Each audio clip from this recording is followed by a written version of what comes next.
Yeah, please sign in into the chat window if you have not done so yet. Also, I request the two representatives to tell people that attendance is more or less compulsory. I mean, you have to show up unless you have a very good reason. And if you are not in the class, you have to send me a mail explaining why. This will, I will at some, I'm not yet tracking the attendance very closely, but before I ascribe grades and so on, it is going to matter, especially on the margins. Okay, sir. We'll convey the message. If you are doing very well in everything, you can not turn up. But if later on you struggle, this will be an issue. Very good. Okay, so where are we? We are today. We should wind up this business about dimension. We are considering. Today I'm going to make a serious attempt to write better. Let me see.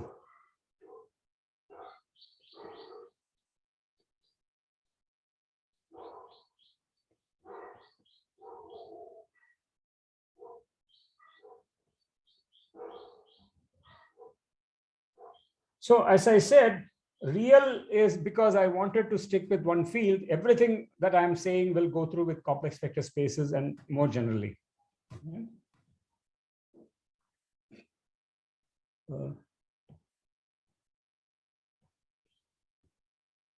Finitely generated, I recall, means i.e. it exists a finite set S such that V is span of S, which I also sometimes denote like this. Excuse me, sir. Yeah. Sir, can you please write the proof of the rank nullity theorem once again? Rank nullity theorem, I don't think I gave the proof. Okay, so I will give the proof. I think I hurried through the proof, if at all. So we will do it today. Okay. Okay, sir. Yeah. So at the moment I'm just revising what we did. So we are considering a finitely generated real vector space. So if there is a finitely generated real vector space, then it follows that there exists a linearly independent set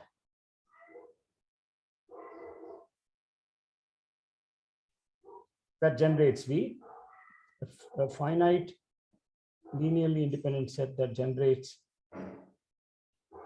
V, because given any finite set that generates V, you can find a subset that's linearly independent that generates V. This is one of the theorems that we proved earlier. Okay, such a set is called a basis. There can be more than one basis. In other words, there can be many bases. There will be many bases. Remember, basis is a plural of basis. But any two bases have the same number of elements. This number is called the dimension of V, and once we make this definition,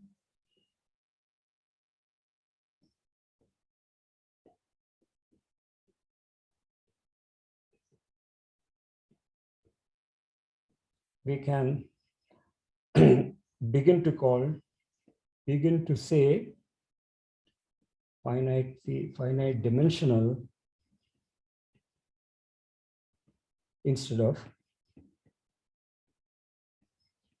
finitely generated.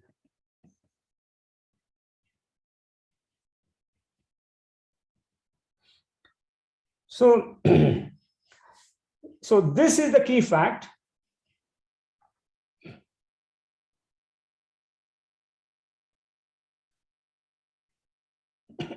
And this follows, the box follows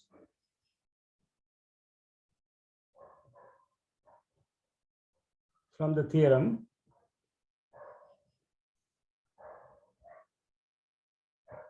let S be a finite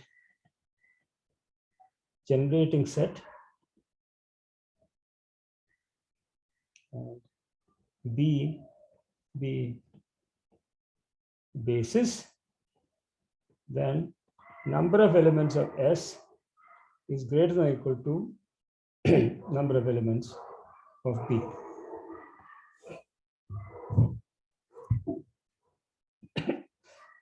So I gave so this follows from the matrix theory result.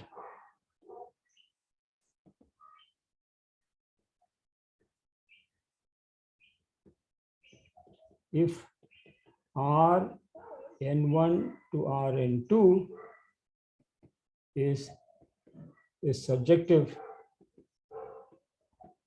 linear map, no, is a linear map, sorry.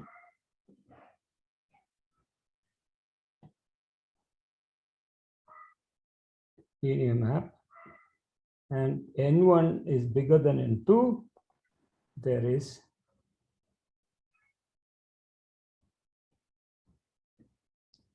a non-trivial kernel, i.e. there exists lambda 1, lambda n1, not all 0. There exist scalars such that T of the vector lambda 1, lambda n is 0. Let me call this map T.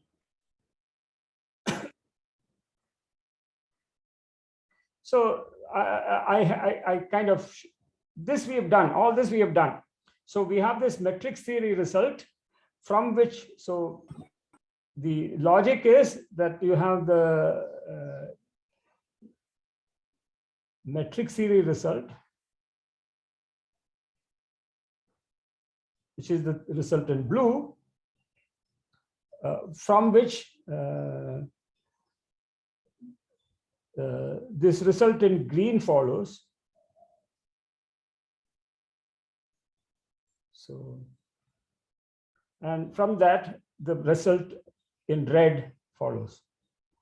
Okay, so let me, since I have lots of colors, let me just... Sir, shouldn't it be hashtag S less than equal to B? Just 1 second. Just give me 1 minute. I'll be with you. I'm busy looking for colors. Yeah. Yeah. So what is the question? Number of elements in S should be less than equal to number of elements in the... No. If you have a generating set, it has at least as many elements as the number of elements in a basis. See, just think of it like this. Supposing I have a basis, which is a linearly independent generating set, and I add one more vector to it, that will still generate it. And if I can keep adding vectors to a set, and the fact that it generates will not be spoiled. But if I keep removing vectors, suddenly it can stop generating. You understand? Yeah. Yeah. Generating means, see, you say, when you say a set of vectors generates a vector space, you mean that any vector can be written as a linear combination of elements of that generating set. Okay, so if I have a set that generates a vector space, if I add more elements to it, it will continue to generate. So I can keep increasing the number of elements. But if I keep removing elements from a generating set, at some point it can stop generating. But if S would have been a linearly independent set, no. If it's a basis, then you cannot remove. Then you have an equality. Any two bases will have the same number of elements. That is what, see if I have two bases, so how does the statement in red follow from the statement in green? So supposing I have two bases, then think of one of them as a generating set and the other as a basis. Then the first, so I have two bases, B1 and B2. Now, B2 is a basis and B1 is also a basis, but in particular, it's a generating set. So B1 must have at least as many elements as B2. Now exchange the roles of B1 and B2. B2 must have at least as many elements as B1. So the two have the same number of elements. That is how the statement in red, which is this, follows from the statement in green. And the statement in green follows from the statement in blue. Okay? Yeah. Okay. Yeah. So, yeah. So can you show the previous page for a moment? This is Roshana. Yes, sir. 1 second. Here, this one. Yes, sir. Yeah. Can you scroll down a little bit? You want to scroll down a bit? Yeah. You take your Yes, sir. time. So I'm, yeah. Also, sir, could you please give an example of all these basis dimensions with respect to R2 and R3?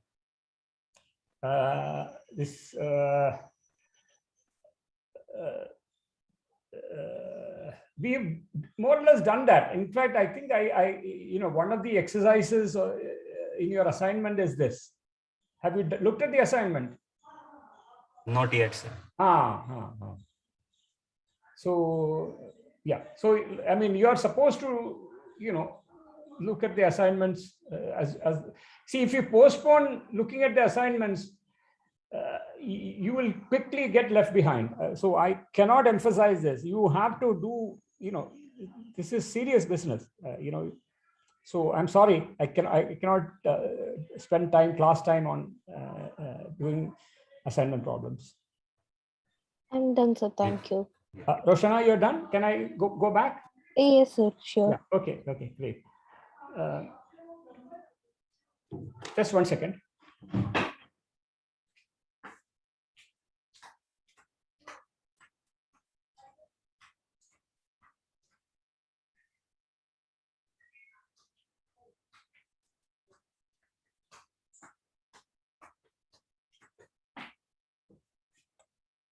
Yeah, sorry about that. Yeah. So this is where we were now, and in fact, we've gone a bit further. So let me just.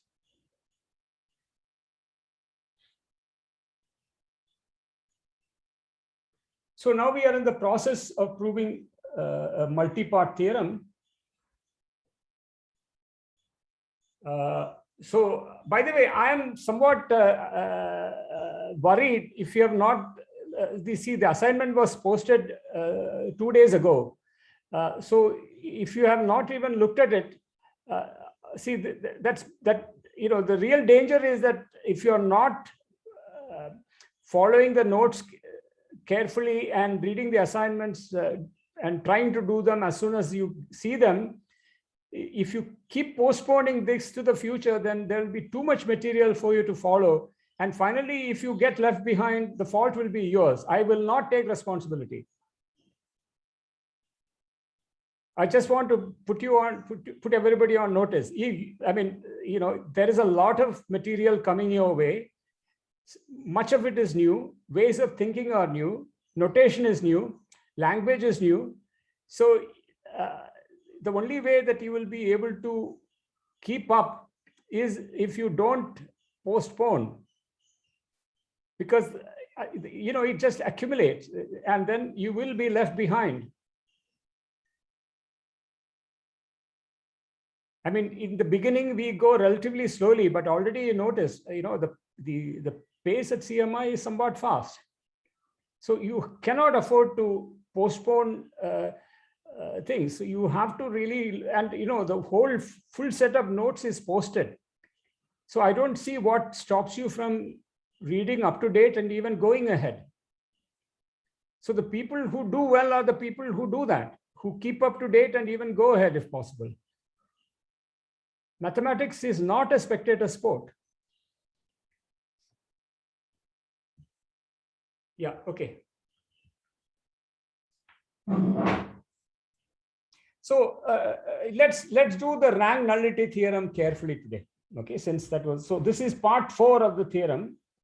If you look at your notes, this theorem has 4 parts. The first 2 parts I left as an exercise. The third part I more or less did in the last lecture towards the end. So it was a bit hurried, but let us now do part 4, which pulls together all the arguments. Okay, so this is part 4. Let T B to V hat be a linear map with B finite dimensional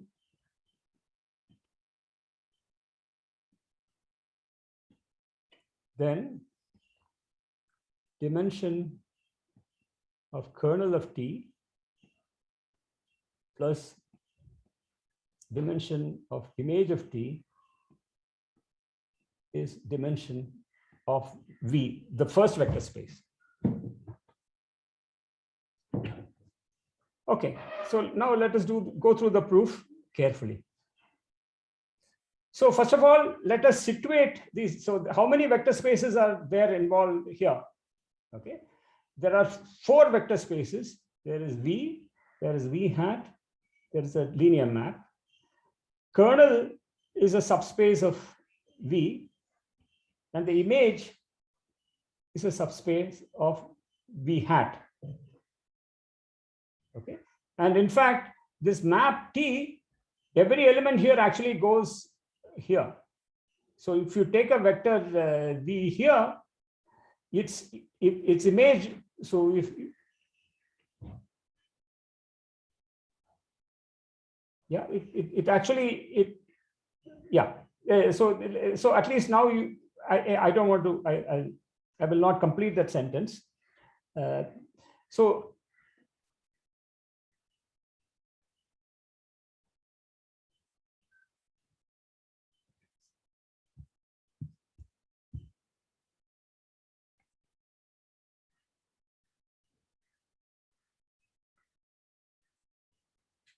I seem to have an issue with my network connection. Just give me a second to sort it out.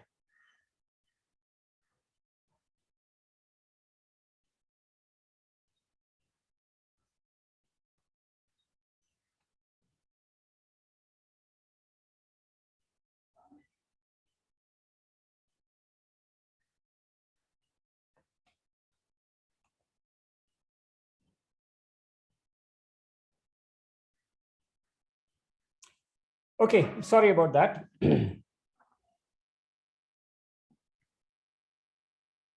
So I have drawn this diagram here of maps. Does this make sense to everybody?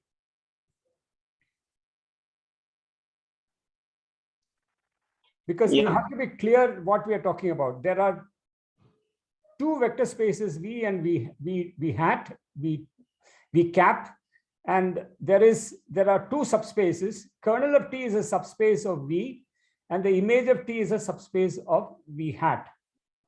Are these clear to you? The 4 vector spaces.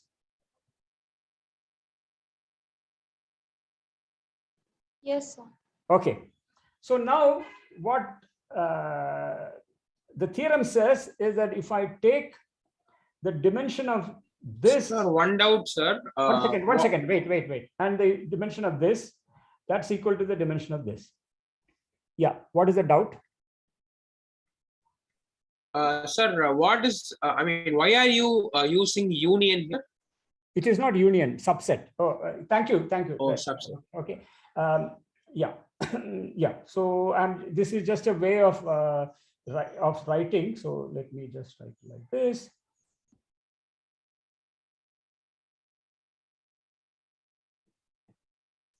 And then image T, and then I will write like this. So this means that usually when you write subset, the subset comes on the left, and you write like this. But now, I mean, since there is no room here, I write it on the right and write like this. Okay, yeah, this is exactly, thank you so much for asking this, because, you know, this is the kind of thing that in a class on a blackboard, I will be able to see that your face, you look puzzled, and I will explain. But it's really important that you stop me. Thank you so much. Is okay now? Everybody understands just the crazy notation that I'm using? In the beginning, the notations look crazy and they are hurdles to your understanding, but actually they are very useful once you get used to them, because they make very abstract things visualizable. Okay, arrows are maps. A symbol like V or V hat stands for, not in this case a set, but not just a set, a vector space. And then the inclusion map of a one set in another is this is the inclusion map. This is also the same map, but I have drawn it from the right. Okay, so in fact, so let me just be clear. What this means exactly the same thing as image T is a subset of V hat. This is exactly this means the same thing. Only for the ease of visualizing, I have drawn like this. In fact, if you look at the notes, there will be many such examples. Tech is very good at letting you do these things. So we sometimes overindulge. Very good. So now let us come back to the theorem at hand. What do we want to prove? We want to prove that the dimension of this is a dimension of this plus the dimension of this. Okay, so let us go through the proof slowly and carefully.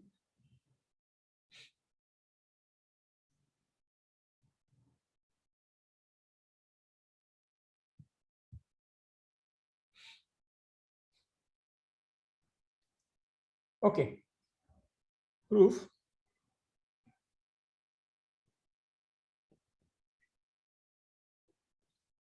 Choose a basis V1, VL of the vector space kernel of T. Now, V is finite dimensional, and we already know that if I have a finite dimensional vector space, any subspace is finitely generated. Therefore, it will have a basis. So I can choose a basis. It will have some L elements, where L is the dimension of the kernel.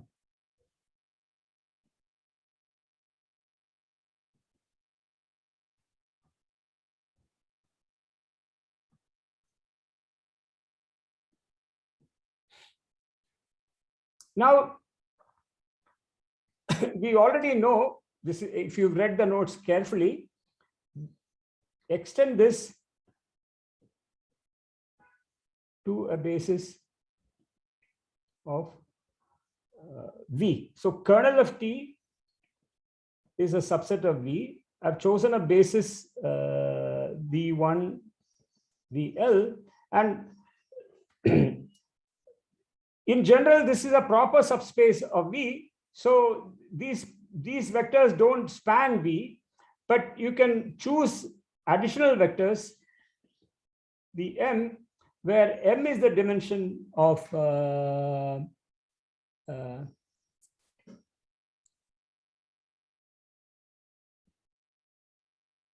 Vn, dimension of V.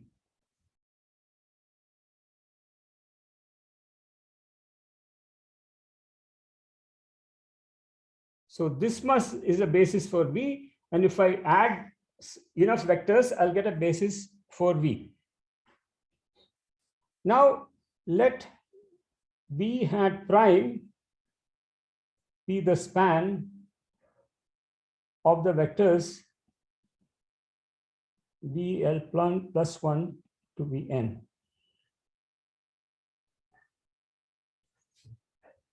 Okay, so I am now suddenly we encounter a fifth space. So remember, we had 4 vector spaces to play with so far.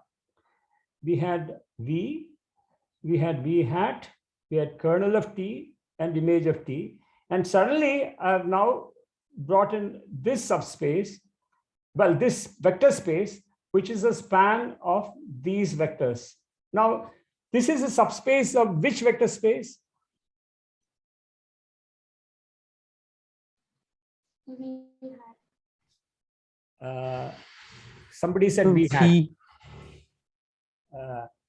Yeah, so everybody think.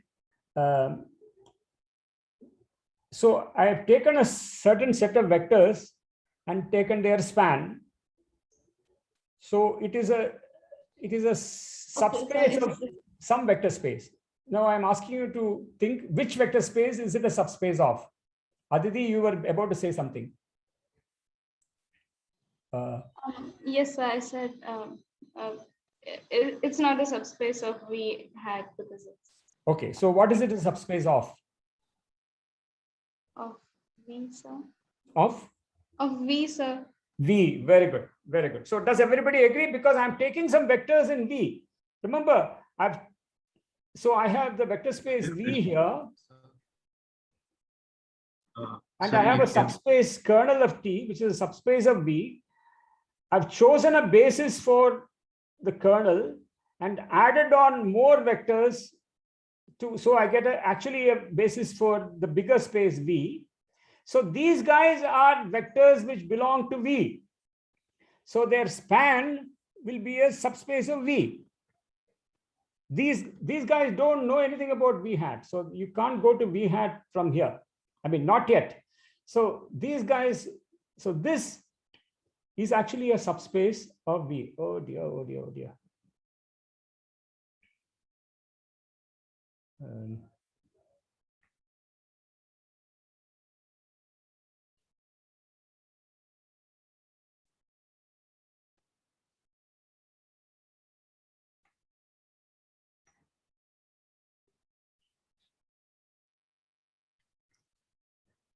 There is something happening in chat. Let me see. Screen gets frozen sometime. Yeah. You know, I think I have some issue with my network. Let me try and move to another room. Yeah, just give me a second.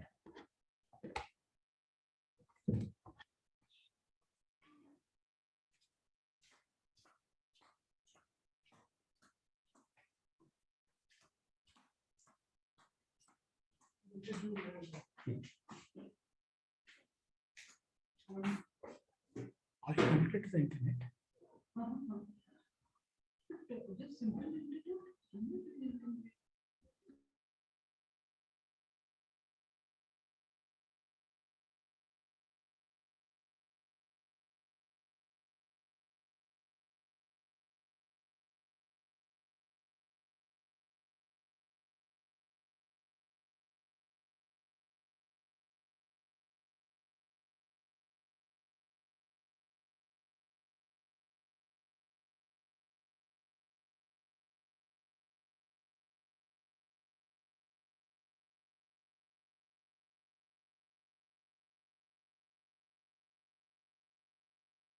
Sir, if you're talking, you're muted yourself, so we can't hear you. Let's hope this works better. So, so I have V. I have V T to V hat, and I took kernel of T, which is a subspace here, and then I have V hat prime, which is also a subspace of V. So Ajay Krishan, are you listening? Yes, sir. This is the same as this. Okay. The only thing is I cannot write V hat prime to the left of V because so I'm writing it above. So this means that this set, this means that this set is a subset of this. Yes, sir. Okay. In this case, a subspace. So now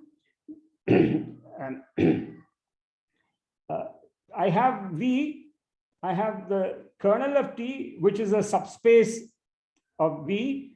I have V hat prime, which is another subspace of V. This kernel of T is the span of these guys. And V hat prime is a span of these guys. Okay, so in fact, what we have is that V is the direct sum of these two subspaces. So this is where people who have done the exercise on direct sum and thought about it will understand what's going on. If you have not done that exercise, you don't know what's going on. So this is not crucial to understanding, but this would be very helpful if you could already think in these terms. Okay, so I'm just writing this for the benefit of people who have done the exercise on direct sums. But you can just if you have not yet done it, go back and do it, and then you will understand this. Okay.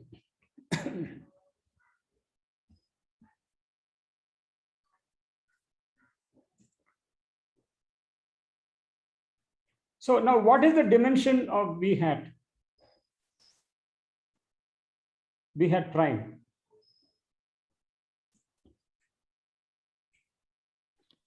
N minus L. Yeah, somebody said N minus L. So this is the important claim. Do you understand why this is the case?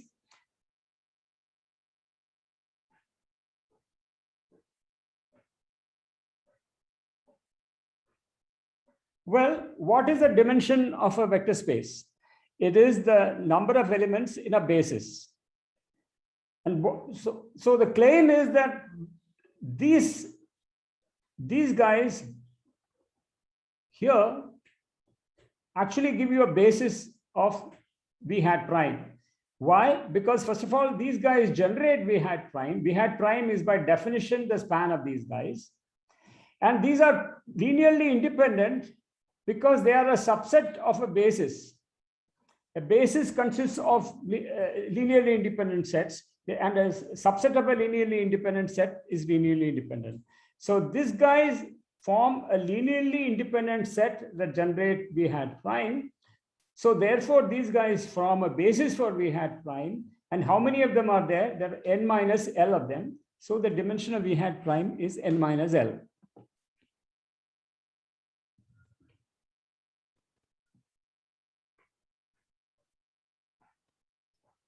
Is this argument clear? If yes, anybody, yeah, Swaminathan, should I repeat this? No, sir, I got it. Okay, no, because I thought you said something. Is anybody, if anybody at all wants me to repeat this argument, I'll gladly do it. Sir, could you repeat it once again? Yeah. So now, what is my definition of V hat prime? So let's remember what are we doing. I took this vector space V, which is finite dimensional. It has its dimension I call n. Then I took the kernel of the linear map T, and I took that subspace of V. Being a subspace of a finite dimensional vector space, it is finitely generated. Therefore, I can find a basis, and I take a basis of that. And this is a linearly independent subset which actually generates this because it's a basis. But this is a linearly independent subset of this vector space V, so it can be expanded to get a basis for the full vector space V. So I have taken this set of vectors and tagged on a few more so that I get a basis for V. Then I took the vectors that I added on, which are n minus L, and defined V hat prime to be the span of these guys. It's a subspace of V generated by these guys. Now look at these guys inside V hat prime. By definition, they generate this vector space. And because they are part of a basis, they are linearly independent. Therefore, I have a linearly independent set that generates V hat prime. In other words, a basis for V hat prime. So the dimension of V hat prime is by definition the cardinality of any basis. Now, how many vectors are here? There are n minus L vectors. So the dimension of V hat prime is n minus L. Nilabja, are you convinced? Yes, sir. Yes, sir. Okay, great. So on the other hand, so what do we know? We have a basically a trivial result, which is dimension of V, which is n, is n minus L plus L. This is dimension of kernel of T, and this is dimension of V hat prime. But what does the rank nullity theorem say? If I could somehow say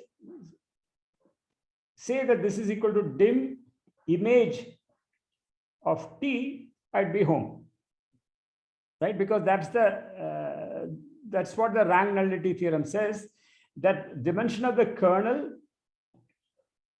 plus the dimension of the image is equal to the dimension of V. So if I could replace this by this, I'd be home. Is everybody with me?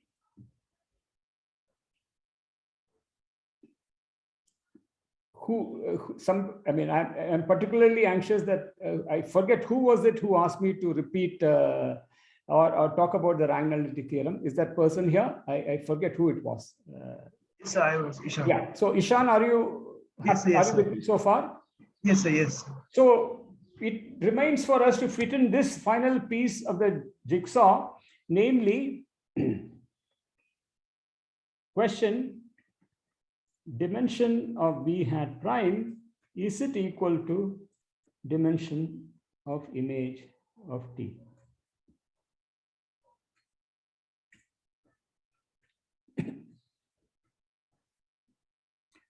Okay, so now let us again draw a diagram of vector spaces and subspaces. Okay, so now I hope I can draw this U shape, the inclusion map, vertically up, vertically down, vertically to the right, to the right, to the left, and you understand what's going on. So let me draw that. I have V hat, kernel of T, V hat prime, and let me write image here. So there are now 5 vector spaces in play, and here is my map T. So all these vectors, remember, we started out with this data, and this were defined in terms of V hat and T. To this is defined in terms of the expanded basis. So this is something that's not given just in terms of V hat and T. We are doing something more. And we want to say that this dimension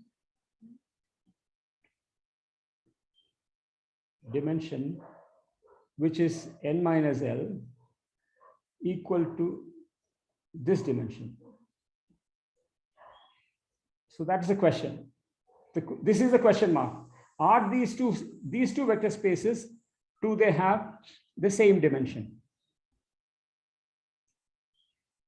So now, if I have an isomorphism between two vector spaces, then they have the same dimension. So this is a small exercise for you. I'm not going to do it now. So exercise, if T V1 to V2 is a linear isomorphism,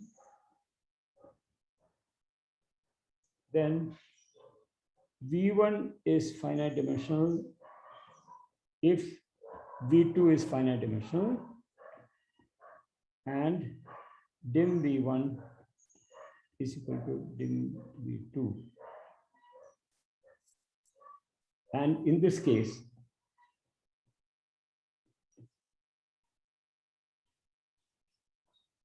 so this exercise I will not do. This is a matter of just cranking the meanings of various things and definitions.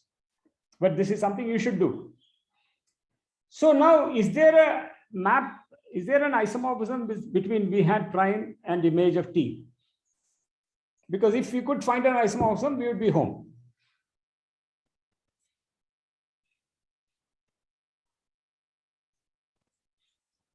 So think about that. So V hat prime lives inside V, image of T lives inside V hat, and I want to show that these two have the same dimension. So I'm looking for a linear map which is an actual which is a bijection. Do you see a linear map? First of all, we can ask later whether it's a bijection or not. But before that we come to the question of bijection, do you see at all a linear map from V hat prime to the image of T? We just write this clearly. So hands up those who don't see you can just put your, or write in this chat to me if you don't see well, I'll just give everybody some time to think.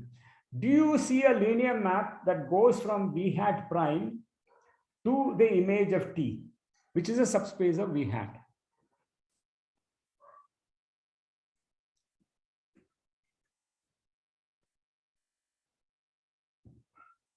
Let me ask the various people who have interacted today. Ishan, Shakti, Roshana, are you Neelabja? Yes, sir. Sir, I was just thinking about a map. Yeah, what is the map? So I mean, whatever the map is of T, Yes. I keep that itself for the. Very good. So this is what's called restricting a function. So restricting a map. So yeah. So consider. I realize that you may not be so some set theory and maps.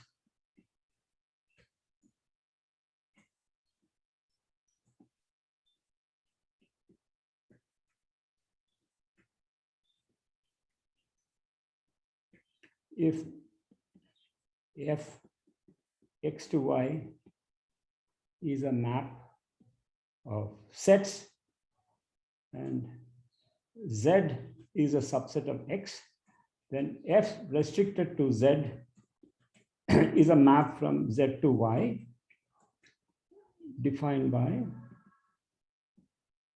f restricted to z acting on small z is by definition fz.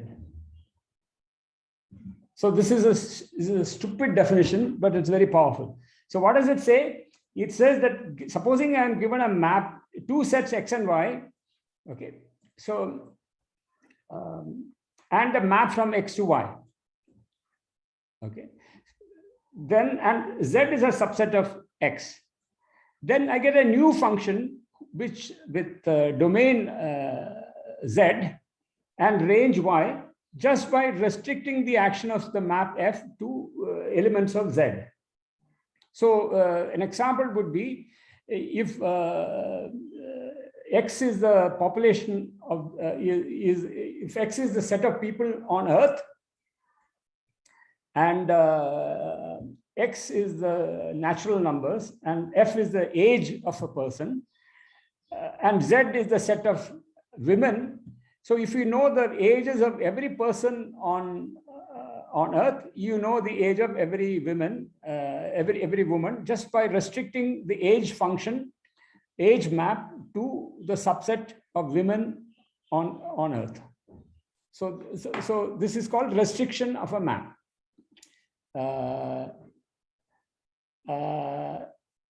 Yeah, Ankit, that's correct. Yeah. Yeah.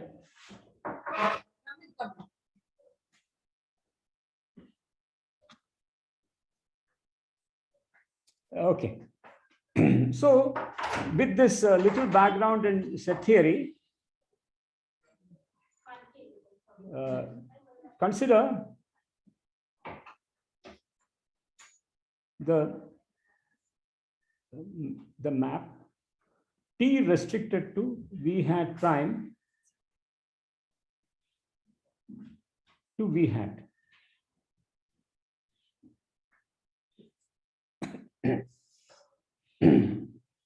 V hat prime to V hat. So the notation will be confusing. So let me write it more carefully. T restricted to V hat prime to V hat prime to V. Sir, a doubt, sir. 1 second. Yeah, go on. Sir, what is f of z exactly? This is the notation is f restricted to z. So this is a function. No, sir, not that, sir. In the right side, f of z. You mean this? Yeah. See, remember, z is a element of the subset z. Now, z is a subset of x. So any element of z is also a subset of is an element of x. So, and f is defined on all of x. So this is an element of y.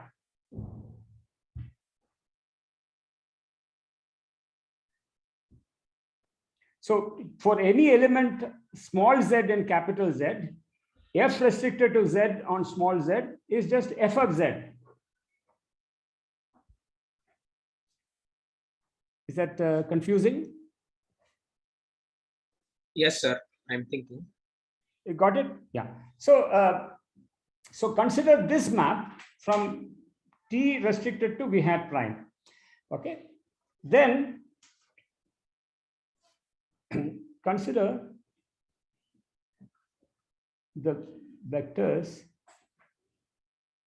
T V L plus 1 in T V L plus 2 T V N.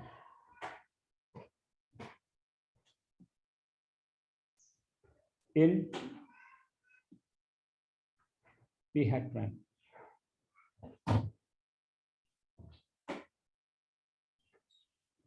So where do these vectors belong? They belong to the image of T, because each of them is the image of one vector in V. So they belong to the image of V. And it should be in V hat, yeah? not V hat prime. Sorry. These vectors should be in V hat, not V hat prime. Thank you. Thank you. Yeah, vectors in V. So these vectors, so these V hat Just 1 second. vectors are Just give me a second.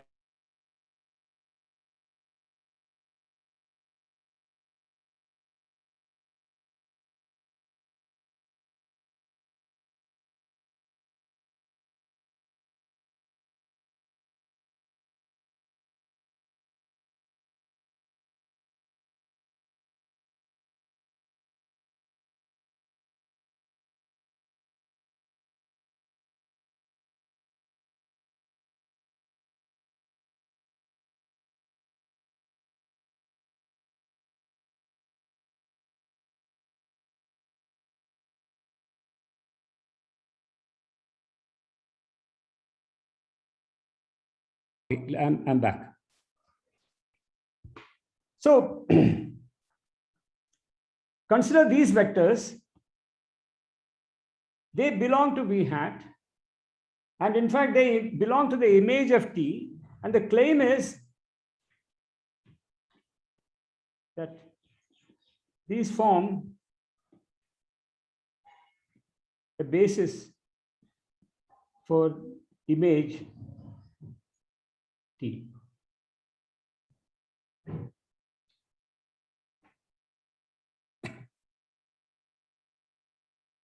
so these V hat vectors.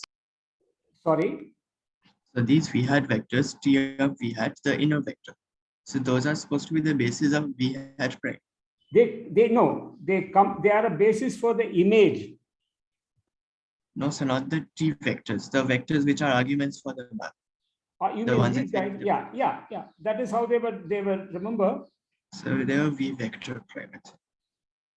Remember, they are V hat L plus 1 to V hat N. Did I change the, yeah, thank Yes, you. it was a- Yeah, thank you.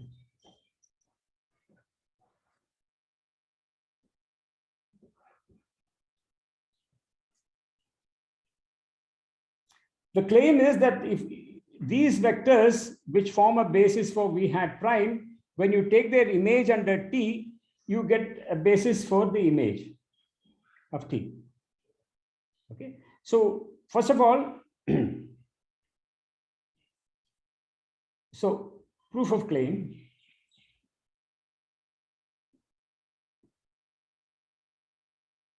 One,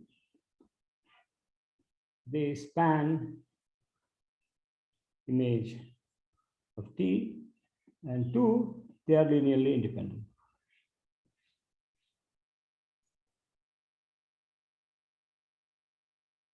So to prove the claim, I need to prove 1 and 2.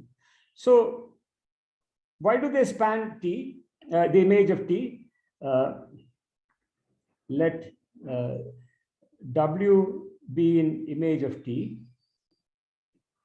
W is T of V for some V in V. V is lambda 1 V1 lambda L VL plus lambda L plus 1 V L plus 1 lambda N Vn. Because this V1 to Vn form a basis for V. TV, which is W, is T of this whole lot, but which is lambda 1 TV1 plus lambda L TVL plus lambda L plus 1 TV L plus 1 lambda N TVN. Now, what can you say about TV1 to TVL? Oh, they are zero. It is zero. They are zero because V1 to VL are in the kernel. So this is equal to lambda L plus 1 T V hat L plus 1 up to lambda N T V hat N. So we have shown that,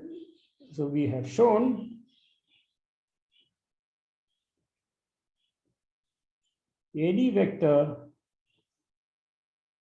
W in the image of T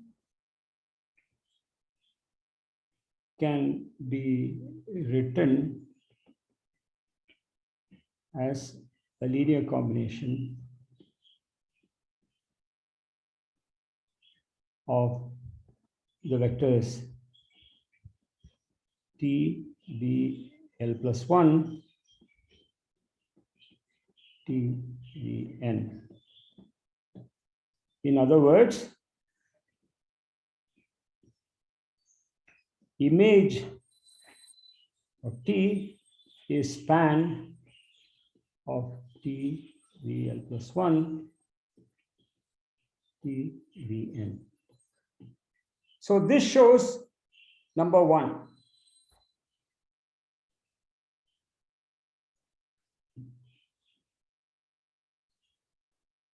Now to number 2.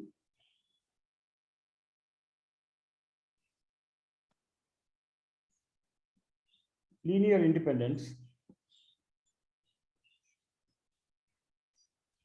of TVL plus 1 TVN. Okay. Suppose mu1, mu L, mu N, mu L plus 1 are scalars such that mu L plus 1 t vl plus 1 plus mu n t vn are 0. This implies that t of mu l plus 1 vl plus 1 plus mu n vn is 0, which implies that mu l plus 1 vl plus 1 mu n vn belongs to the kernel of T. On the other hand,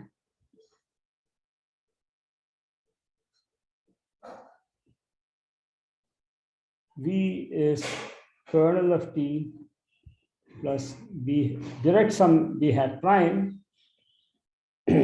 So on the one hand, this belongs to this. On the other hand, this belongs to this.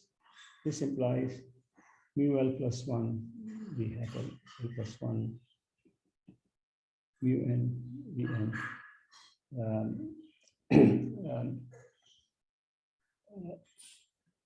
is the 0 vector in B, and since these are linearly independent, and since PL plus 1 Pn are linearly independent,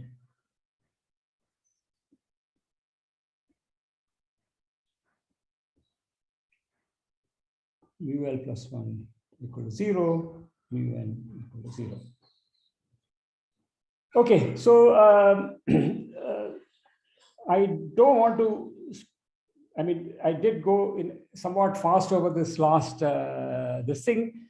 I don't think anything is gained by my repeating the arguments. It is something I have explained carefully in the notes. Please read the notes, talk to your tutors, and if again you are confused about the proof, you can write to me. Okay, but this is something that you really need to read the notes.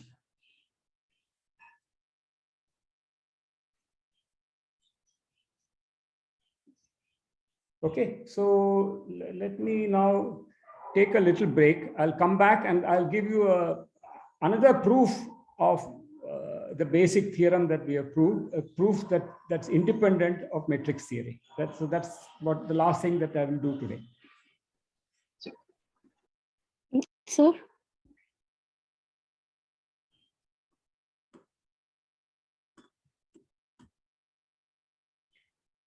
Yeah, consider this map.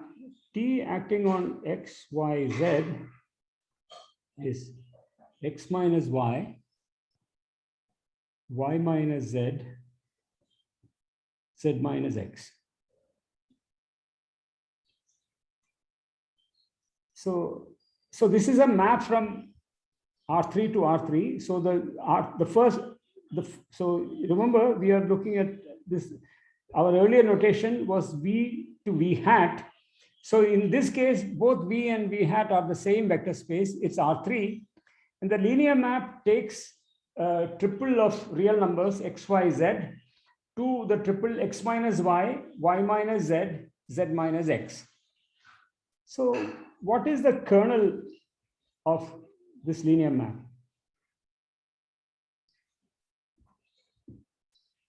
When x, y, and z are equal. Yeah, this consists of vectors of the form t, t, t, where t is in some arbitrary real number. So the x, y, and z coordinates are the same. These are the vectors which go to 0 under t. Is everybody clear with that? If t of x, y, z is 0, x equal to y, y equal to z, and z equal to x.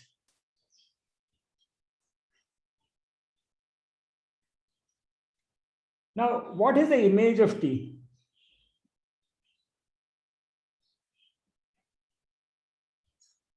It consists of vectors u, v, z, such that what?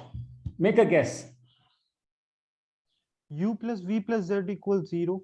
Yeah, u plus v plus w. I'll call it u plus v plus w equal to 0. This is slightly harder to, I mean, this is not, this will take you, if the first, if this took you 1 minute, this will take you maybe 3 minutes. Okay. The image of T in R3 consists of vectors u, v, z, such that the 3 coordinates add up to 0. It's clear, first of all, that the image lies within this, but it's also true that it's all of this. So now we choose a basis for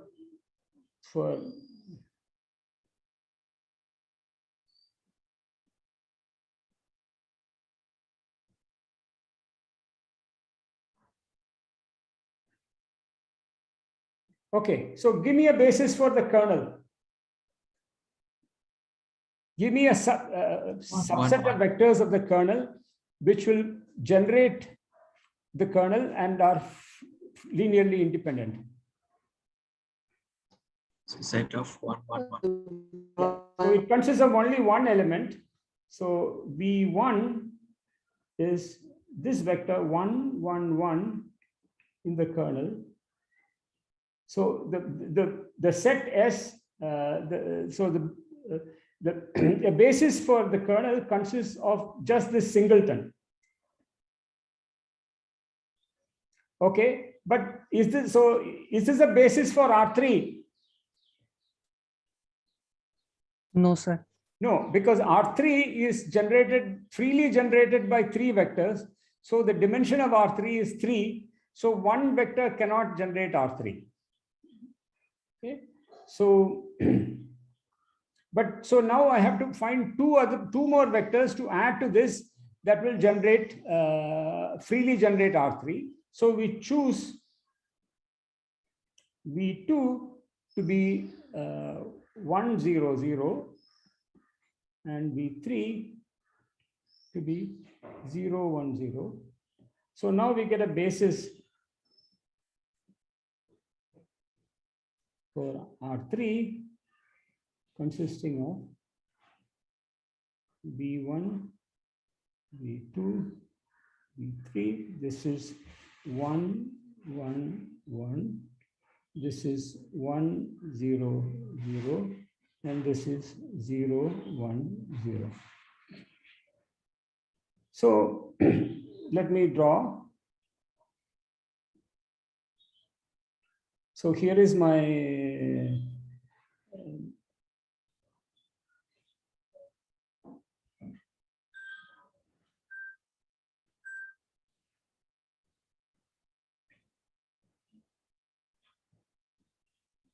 this is my clumsy attempt at drawing an arrow that's coming diagonally out of the plane of the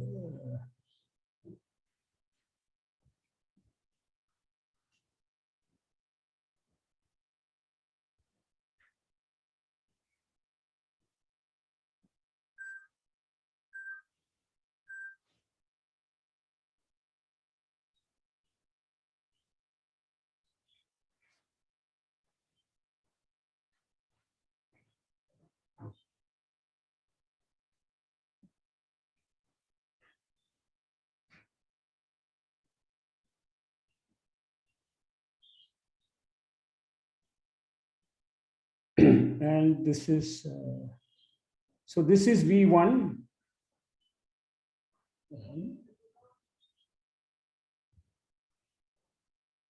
So this is V1. This is V2.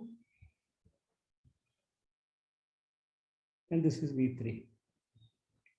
So what is, yeah.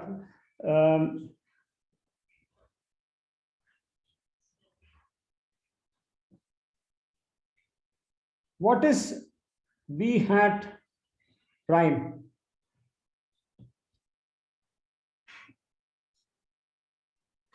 The XY plane. It is the, sorry? The XY plane. This is the XY plane. So remember, V hat prime is the span of V2, V3, V2 is this vector 1, 0, 0. V3 is the vector 0, 1, 0. So the span is the xy plane. So this is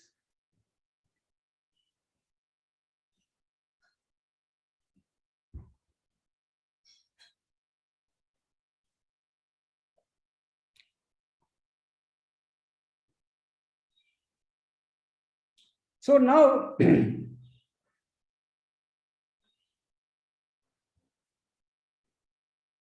you have this map from this R3 to another copy of R3.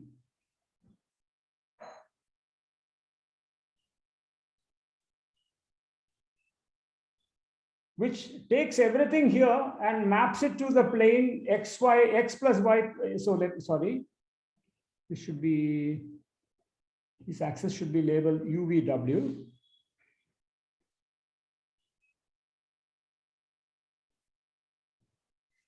And this maps it to the plane UV plus W equal to 0, which is sort of like this.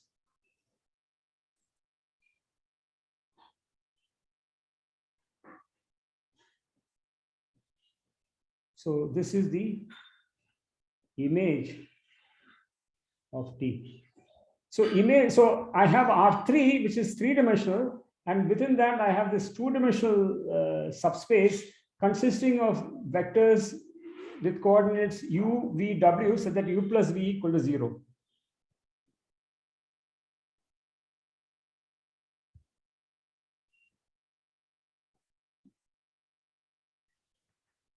So now I take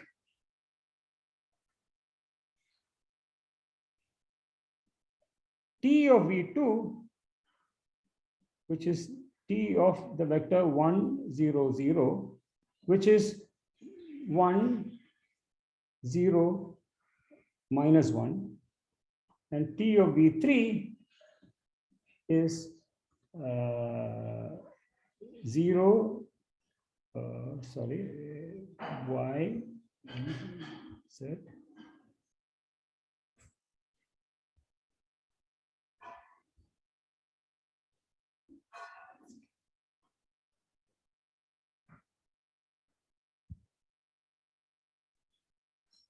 The 0, 1, -1, sir. T of x minus y. No, this is correct. This is correct. I think this is correct, and this is also correct. Just check.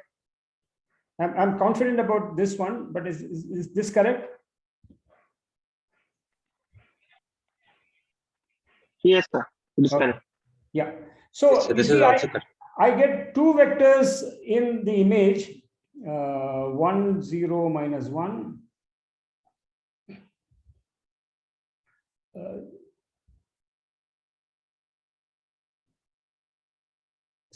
Yeah, two vectors which give you a basis, which I'm not able to draw for the image. So I will just draw them. So T of V2 and T of V3. And this gives you a basis for the image. So now I can count that the dimension of the image is 2 and the dimension of the kernel is 1. And this is a proof of the, well, not a proof, this is an illustration of the rank nullity theorem. And the way we proved it in this specific example.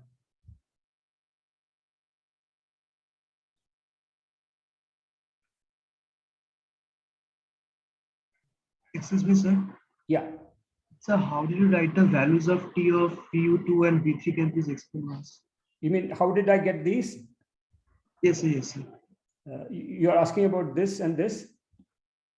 Yes, sir. Yes, yes, sir. Yeah. So recall our definition of T. T of x, y, z is x minus y, y minus z, z minus x. So now if I take T of 1, 0, Okay, 0. sir. Now I got it. Now I get it. Okay, sir. I didn't remember the definition. Yeah, yeah. Okay. So now the matrix-free proof. So which I will do in a hurried way. So because I have only 4 minutes left.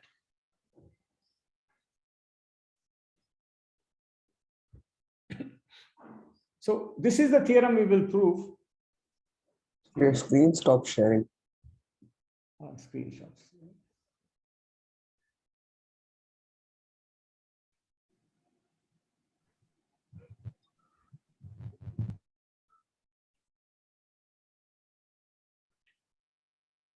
Okay, so this will actually take me more time. So why don't let me just stop now, and then we will start the next lecture with this proof. In the meanwhile, I'll ask you to